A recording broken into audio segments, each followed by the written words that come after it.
Welcome to Silent Screams. Tonight, we delve into the terrifying and unexplainable. These are stories pulled from the depths of Reedit, tales that will grip your imagination and refuse to let go. 5 paranormal encounters that will not only chill you but might even make you question the very nature of reality itself.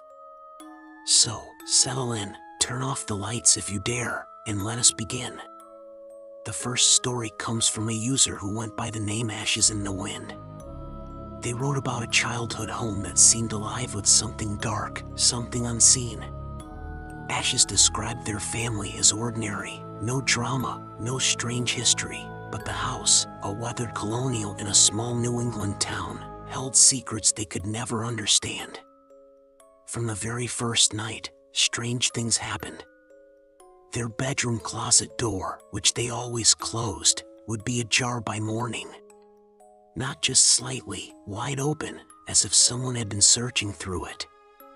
At first, they thought it was their younger sibling playing pranks. But one night, after everyone had gone to bed, Ashes heard the distinct sound of breathing.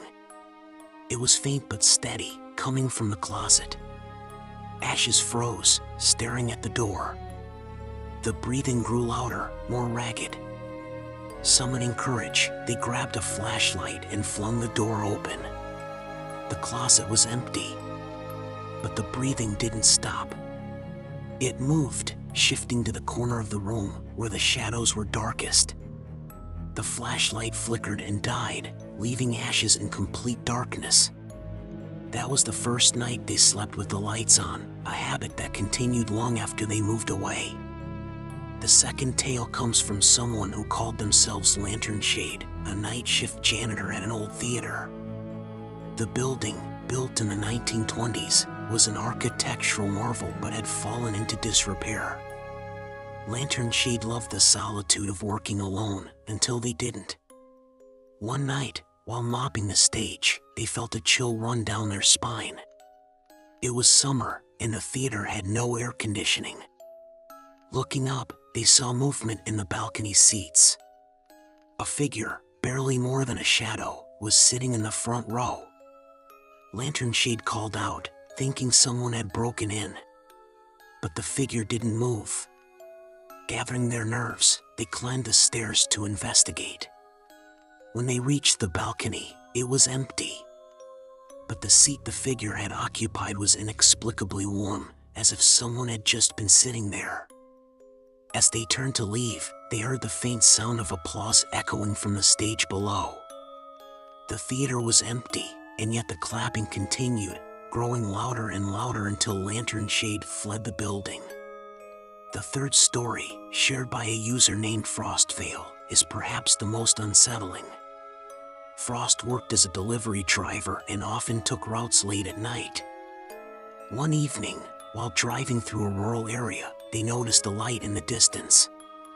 It was a house, isolated and surrounded by dense woods. What caught their attention was the figure standing in the front yard, a woman in a white dress, her head tilted unnaturally to one side. As Frost approached, the woman raised her hand in what looked like a wave. Thinking she might need help, Frost slowed down. But as they got closer, they realized her eyes were pitch black, reflecting no light. Panicked, Frost sped away, glancing in the rearview mirror. The woman was no longer in the yard. She was standing in the middle of the road, her head tilted the other way, her dark eyes fixed on the car. Frost didn't stop until they were miles away. The fourth account comes from a couple, Sarah and Dean, who had recently purchased an old farmhouse. They loved the charm of the property, with its creaky wooden floors and antique fixtures. But from the moment they moved in, strange things began to happen. At first, it was small, doors closing on their own, footsteps echoing in empty hallways. They chalked it up to the house settling. One night, Sarah woke to find Dean sitting upright in bed, staring at the window. When she asked him what was wrong, he didn't respond. His breathing was shallow, his eyes wide with terror. Sarah turned to look at the window and froze. A handprint, far larger than any human hand, was pressed against the glass. It wasn't outside, it was on the inside. Dean snapped out of his trance, but neither of them could explain what had happened. Over the following weeks, the handprints appeared on mirrors, walls, and even the ceiling. They tried cleansing rituals, brought in a priest, but nothing worked. The house seemed alive, aware, and angry. The final tale is from a user named Hollowmirth, a self-proclaimed skeptic. They wrote about an experience that shattered their disbelief in the paranormal. Hollow had been exploring an abandoned asylum with friends, a place notorious for its grim history. They were laughing, joking, taking photos when they heard it, a low, guttural growl that seemed to come from everywhere at once. The group froze, their laughter silenced. One of them joked nervously about wild animals, but Hollow felt something colder, darker. The growl came again, closer this time. One of the friends shone a flashlight down the hall, revealing nothing but peeling paint and debris. Then the light caught something, a pair of glowing eyes reflecting from the darkness. They ran, but Hollow stumbled, falling hard against the cracked tile floor. As they scrambled to get up, they felt a hand grab their ankle, cold, skeletal, and impossibly strong. Their friends pulled them free, but the handprint remained on their skin, a bruise that didn't fade for weeks. These are just glimpses into the unknown, fragments of a world that exists just beyond our understanding. Shadows in the corners of our vision, whispers in the dead of night, are they figments of imagination, or something more?